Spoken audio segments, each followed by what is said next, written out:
Let me check in with you guys real quick before I say good night.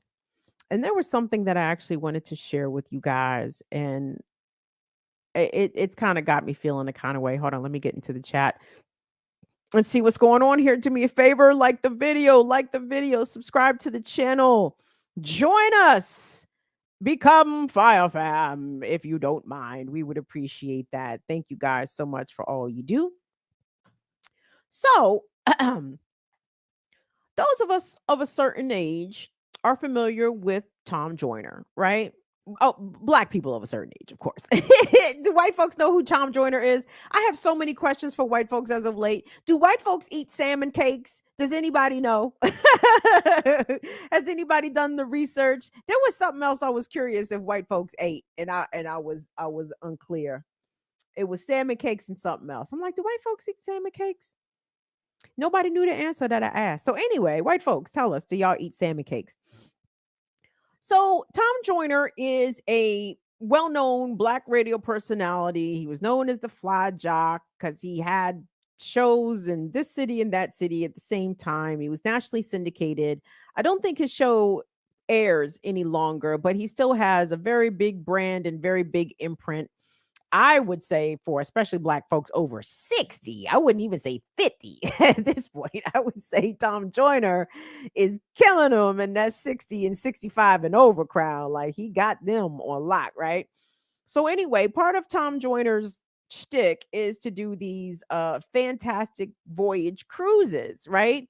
And for a long time, you could always expect black musical artists, R&B artists in particular, of a certain generation, of a certain era, to always be part of the Tom Joyner Fantastic Voyage cruise. And I'm like, oh, that's cool. You know, they're gonna have the Isley brothers and motherfucking Patty Lola Bell and goddamn the OJs. I'm like, oh yeah, all very on brand. This is all my mother's shit, right? Sounds great.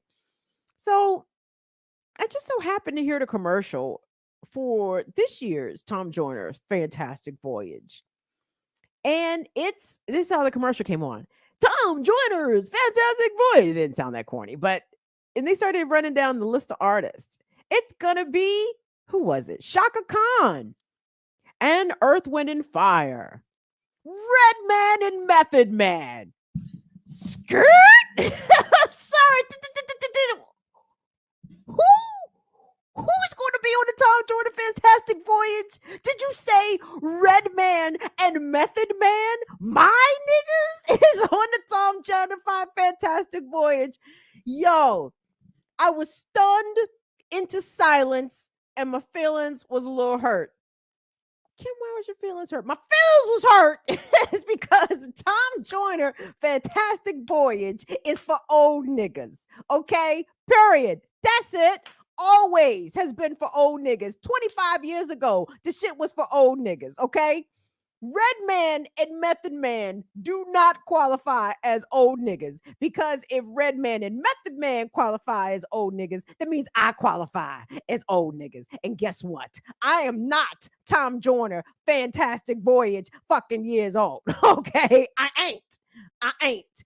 And trust me, the horror, the shock and awe that I experienced to hear that my favorite rapper, Reggie Noble, Redman, ready to rock. I got a Glock and pow, your body gets all over the block trying to step to this. The exit is kicking. We get mad, we get with the yo. I said Redman is not Fantastic Voyage years old. I don't give a fuck what's going on here. So I don't know what's happening. I am in a bit of a dither. I know that Red and Meth are likely not the first rappers to be part of the Tom Joyner Fantastic Voyage. I get that. I understand that. I'm sure they've had LL Cool J and who the fuck else would be maybe Coolio, Rise and Power to the God.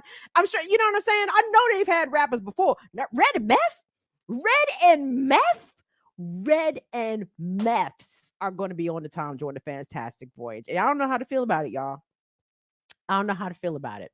Now, you know what else is going to be on that Tom Joyner Fantastic Voyage? Probably a lot of chlamydia. You know why? Because these old folks. Apparently, the studies indicate that the old folks, the elders, is out here whoring at unbelievable levels. And because they grew up in an era or was, frisky in the era of unprotected sex, they are still going in that direction. I said that to say that's all. Always been my impression of the Tom Joyner Fantastic Voyage cruise is that it is an elder freak off fest. That the elders, and the elders is going there to freak off. And you know what? I ain't mad. You know what I'm saying? But I just never thought that there would be an act on the Tom Joyner Fantastic Voyage that I that I closely identified with, who was part of the soundtrack of my foundational years as a children and baby out here, right? Like this is the shit I just am just trying to come to grips with my station in life as a middle-aged person. and and I know Red and Meth is right there, right at 50, right around 50, maybe 52 at the oldest. Gentlemen, y'all too young. Y'all too young. Red, you can still stage dive out here, baby. Don't stage dive on them elders. Just you're gonna hurt them. Reggie, you still fresh and funky out here, baby. What's going on? Tom Joyner must have threw y'all a ton of money. Or they must have promised y'all that nobody's gonna fuck with y'all as y'all blow y'all weed on this goddamn Tom Joyner more fantastic voyage. I just had to share that with y'all. It had I'm still feeling a kind of way. I'm still feeling a kind of way. Though I will admit, if the Wu-Tang does a cruise, and I don't even like cruises. Well, let me say I don't like it. I ain't never been on no cruise. I don't want to be on no boat with a whole bunch of other motherfuckers. I can't get off the fucking boat. No, I don't. I don't like that idea. And the neurovirus be stalking them Jones. No, I ain't with that shit. I ain't with no cruise. But if the Wu Tang and Redman and Outkast get me a cabin, I'm gonna be right there, old as shit. So anyway,